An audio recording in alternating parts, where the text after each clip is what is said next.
President Trump announced a deal with two of the world's largest drug makers to lower the cost of weight loss drugs. Here's the announcement.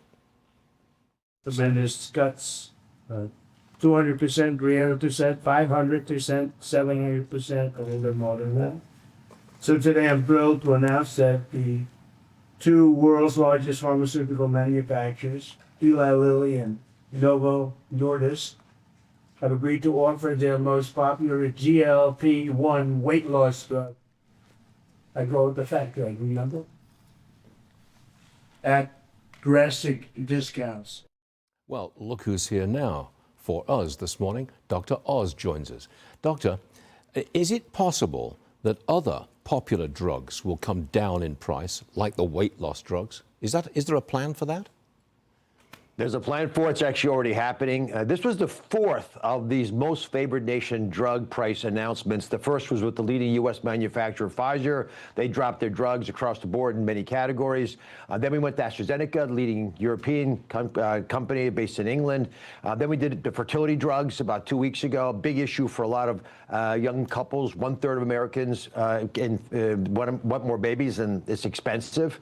And then the biggest category of them all, single biggest category by expense, are these GLP-1 medications that are remarkably effective in helping people lose weight. And obesity, Stuart, is a critical issue for us to address because it drives over a quarter of the total healthcare budget. So a quarter of the $1.75 trillion that I administer out of the building I'm sitting in right now is affected by the fact that people are overweight. It's why our healthcare costs are so much more expensive than the rest of the world. So the president said, I'm not just going to throw money at this and pretend that the premiums are getting better. I'm actually going to reduce the cost of care. One of the ways you do that is to look at sectors of the U.S. economy where we're just overpaying.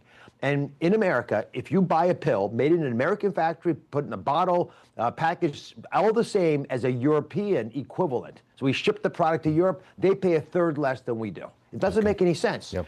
So we charge us, we're addressing this. That's what we saw yesterday. Can you just big picture for a second? It seemed to me that Obamacare just isn't working. It didn't push prices down, it pushed prices up. What can you do about that?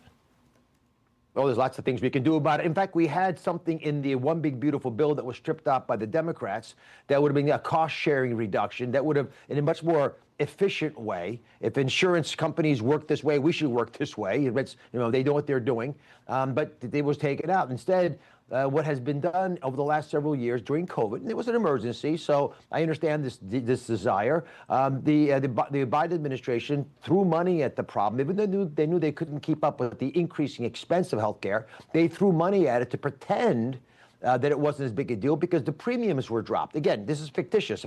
If the insurance prices go up 50% and I pay out of government money for most of that, you don't see it. So the consumer doesn't realize what's really happening. But folks in the commercial space, people who actually have to pay the insurance themselves, they do see the real prices. So we have to deal with that fundamental reality. And just to highlight again, if we can get Americans to be less heavy, and these medications we believe will do that very effectively, and at the price we're giving them at, which is $250 total cost, it's maybe 20% of what it is right now. That dramatically changes not just what it costs us to help people with obesity, but by making them less obese, we'll save more money than it costs us to give them the pills. We will, within 2 years, Stuart, from the time the ink dried in the Oval Office yesterday, actually be saving money for the American taxpayer by using these medications. Now, again, you got to do diet and exercise. That's really important. Obesity is not an absence of GLP-1 drugs in your bloodstream.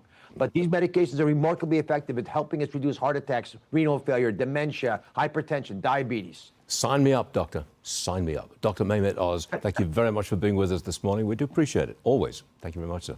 God bless.